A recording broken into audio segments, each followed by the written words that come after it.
देखिए बेटा, कुछ वृत्तों से संबंधित क्षेत्रफल, वृत्तों से संबंधित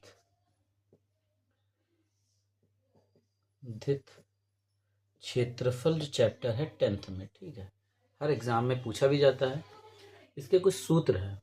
क्या है? जो वृत्त होता है उसकी त्रिज्या r होती है, ठीक है। तो इसकी परिधि का सूत्र क्या होता है? परिधि का सूत्र होता है 2πr। क्या होता है? 2πr। इसका क्षेत्रफल का सूत्र क्या होता है?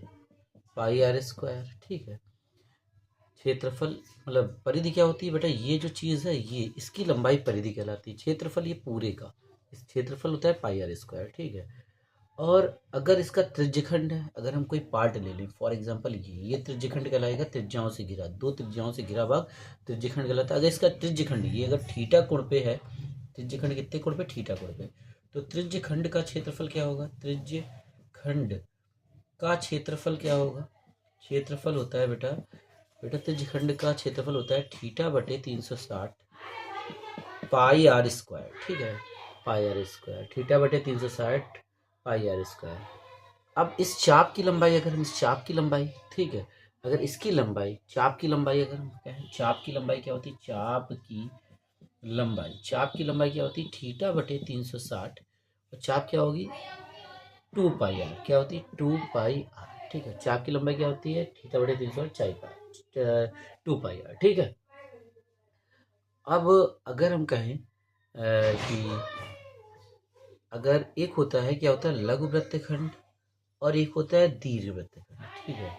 लघु वृत्तखंड और दीर्घ वृत्तखंड। जैसे अगर ये लघु वृत्तखंड है, ठीक है, ये होता है लघु वृत्तखंड और ये होता है दीर्घ वृत्तखंड, ठीक है।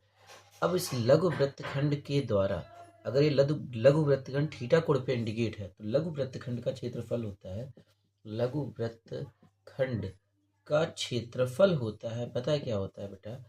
r² πθ/360 -1/2 sin theta. क्या होता है? ये होता है, ठीक है।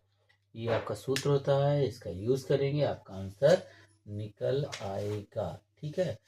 ये आपका सूत्र होता है, ठीक है। अगर दीर्घ वृत्तखंड का आपको क्षेत्रफल निकालना है, दीर्घ वृत्तखंड का आपको क्षेत्रफल निकालना है, दीर्घ वृत्तखंड का आपको क्षेत्रफल निकालना है, का क्षेत्रफल, तो बेटा आपको इसमें से घटा देना। किसमें से?